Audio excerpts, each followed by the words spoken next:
Hi friends, welcome to all in one specials. ఈరోజు నేను మీకు మినప సున్నుండలు చూపిస్తాను. ఒక మందపాటి పాత్ర తీసుకోండి, దానిలో మినపగుళ్ళు వేసుకోవాలి. స్టవ్ లో ఫ్లేమ్లో పెట్టుకోండి, కదుపుకుంటూనే ఉండాలి, మానకూడదు. ఇవి డ్రై రోస్ట్ చేయాలి, నూనె నెయ్యి లాంటివి ఏమీ వేయాల్సిన అవసరం లేదు. కొంతమంది మినపసున్నిని పొట్టు మినపగుళ్ళతో కూడా చేసుకుంటారు.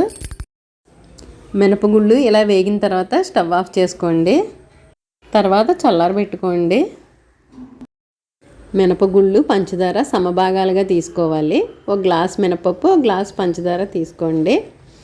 రెండు కూడా జార్లో వేసుకోండి. మిక్సీ జార్లో వేసి మెత్తని పిండిగా తయారు చేసుకోవాల్సి ఉంటుంది. మన ఇంట్లో అయినా పిండి తయారు చేసుకోవచ్చు, లేదంటే పిండి మరలో అయినా పిండి తయారు చేయించుకోవచ్చు. పిండిని జల్లించుకోండి.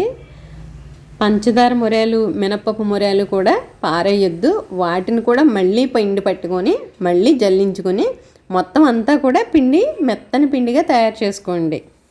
చూసారుగా ఫ్రెండ్స్, ఈ వీడియోని ఇలాంటి devotional skills, cooking recipes, useful tips, hand works, machine works, ఇలాంటి డిఫరెంట్ టాపిక్స్లో మరిన్ని వీడియోస్ కోసం మా ఛానల్ని సబ్స్క్రైబ్ చేసుకుని పక్కనే ఉన్న బెల్ ఐకాన్ని క్లిక్ చేయండి.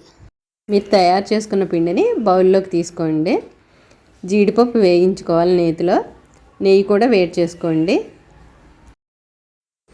పిండిలో నెయ్యి వేసుకోవాలి. అంతా బాగా కలిసేలా కలుపుకోవాలి. కలిపిన తర్వాత ఉండలు చేసుకోండి.